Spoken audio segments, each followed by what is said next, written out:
आदरणीय, गीता और उसके आध्यात्म पर शोध करने का विचार आपको कैसे आया? ये विचार एक घटना के बाद आया।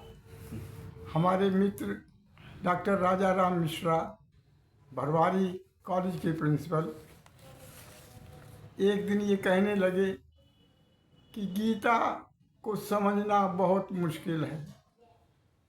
गीता को साधारण मनुष्य नहीं समझ सकता।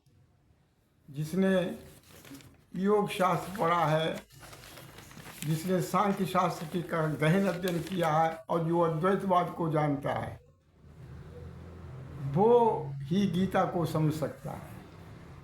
तो हमने कहा हम तो एमए के टॉपर हैं फिलॉसफी के। तो उन्होंने, इससे क्या होता, अगर योग शास्त्र आपने पढ़ा है तभी गीता आप समझ पाएंगे। बात आई गई हो गई।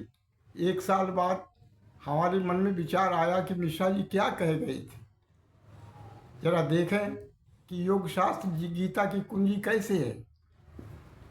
तो एक श्लोक पढ़ रहे थे जिसमें संयम में युक्त आसीत मत्परा वाक्यांश आया हुआ था। तो हमारे संयम के अर्थ जानने की जिज्ञासा हुई।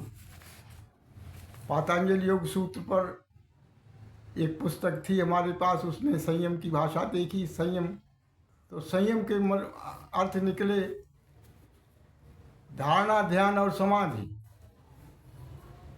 धारणा, ध्यान और समाधि के द्वारा के अभ्यास से जो व्यक्ति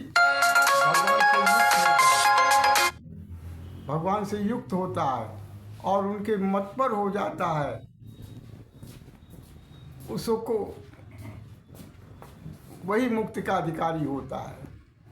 तो संयम के अर्थ पढ़कर ये बात मन में आई कि क्यों ना दार्शनिक दृष्टिकोण से, अध्यात्मवाद की दृष्टिकोण से गीता पर शोध किया जाए।